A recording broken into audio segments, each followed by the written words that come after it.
Olá, tudo bem? Eu sou a professora Renata Boaventura, professora de Gestão Empresarial e Turismo, e estamos iniciando a segunda aula de Ética e Cidadania. Nesta aula, iremos abordar os conceitos de ética, ética e moral e os tipos de ética. Bom, vamos iniciar pelos conceitos da ética, né? Uso popular. Princípios de conduta que orientam a ação de uma pessoa ou grupo, tá? Então, são os princípios de conduta. Tem origem no grego, costume, maneira habitual de agir ou índole.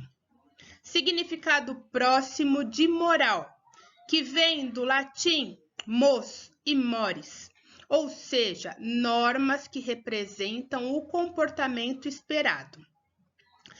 A ética é um ramo da filosofia, área de estudos na qual o termo é visto como a análise dos padrões de julgamentos morais.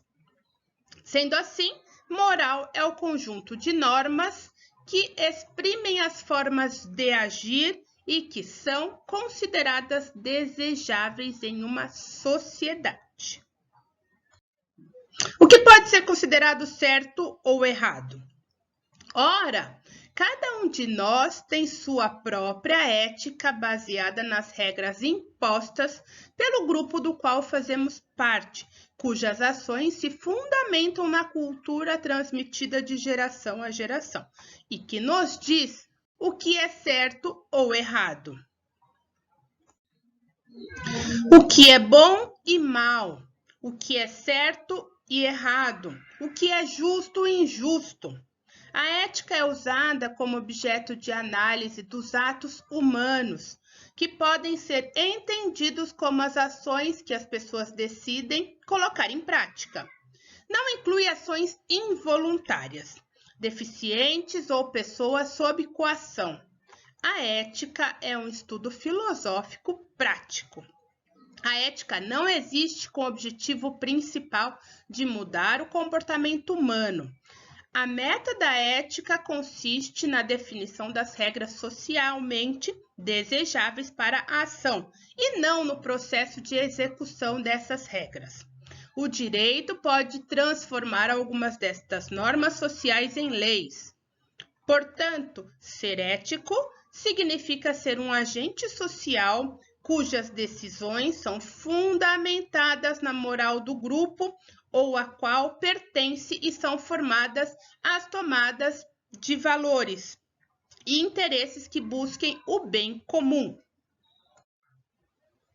Uma frase de Mário Sérgio Cortella. Ética é o conjunto de valores e princípios que nós usamos para decidir as três grandes questões da vida. Quero, devo, posso. Tem coisas que eu quero, mas não devo. Tem coisas que eu devo, mas não posso. E tem coisas que eu posso, mas não quero. Comportamento ético. Caso a falta de ética ocorra por meio da violação de alguma lei, o infrator deverá sofrer as consequências previstas na legislação.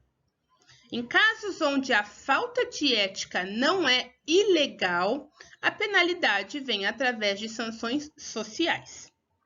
As penalidades são essenciais para a produção de um comportamento ético em uma sociedade. Entretanto, sempre ocorre situação de impunidade.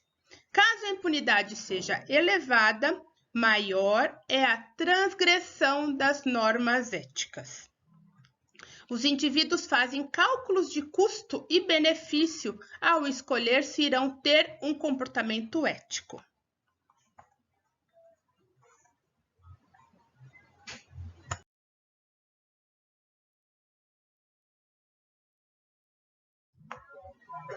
Introdução à moral. Então, Colombo, 2011, página 25, indica que para Vasquez, 2005, o comportamento moral é legislado pela ética. Os autores reforçam ainda que a ética vai definir o que é bom e investigar princípios da moralidade de uma sociedade. Ela fundamenta e justifica certos comportamentos, mas não cria a moral. A moral de um povo é o conjunto de normas vigentes consideradas como critérios que orientam o modo de agir dos indivíduos daquela sociedade. Quando se qualifica um comportamento como bom ou mal, tem-se um critério que é definido no espaço da moralidade. Em Sina Rios, 2011, página 29, e isso interessa a ética no sentido de procurar o fundamento dos valores que oferecem sustentação para este comportamento bom ou mal. Ética versus moral. Ética e moral são dois fundamentos que garantem a boa convivência em sociedade. Mas, afinal, qual a diferença entre os dois?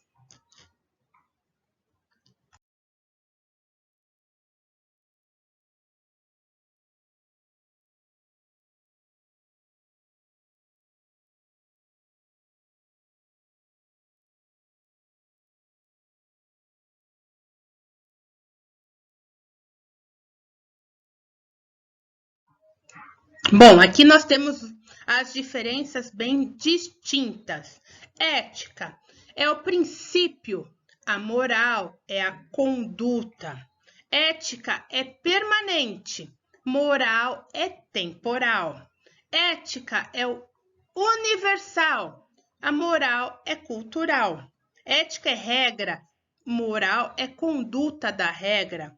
Ética é teoria, moral é prática. Ética é reflexão, moral é ação.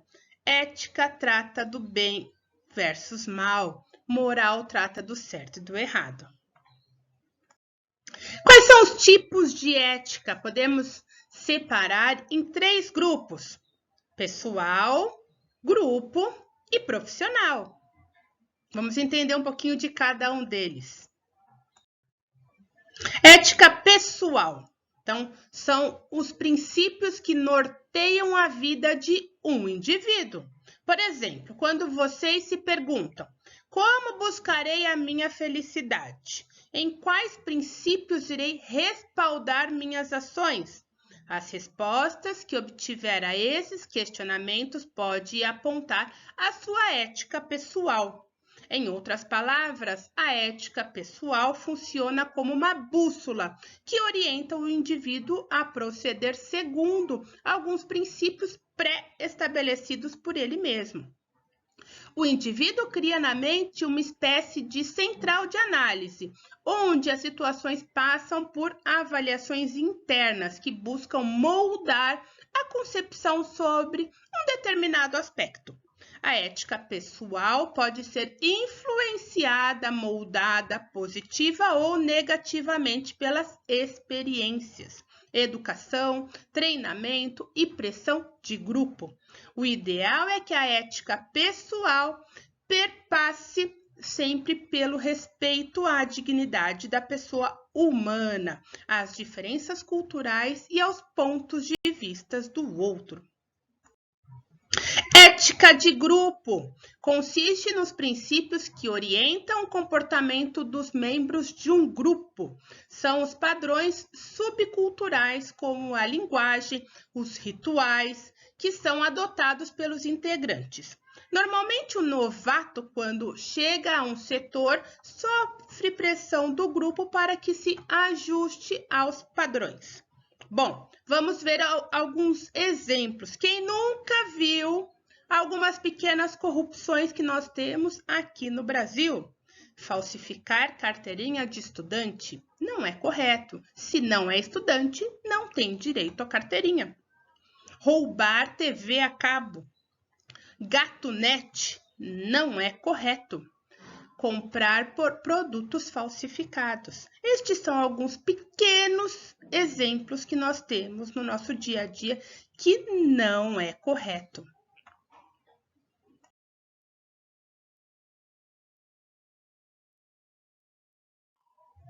A ética profissional consiste em um conjunto de normas codificadas do comportamento dos praticantes de uma determinada profissão.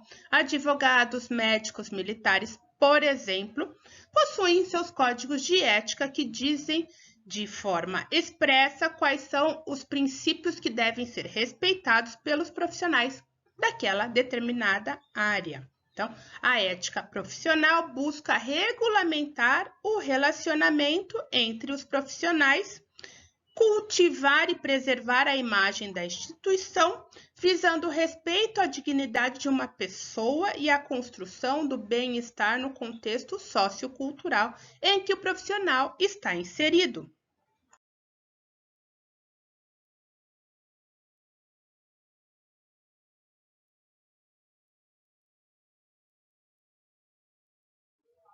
Bom, turma, concluímos a nossa videoaula.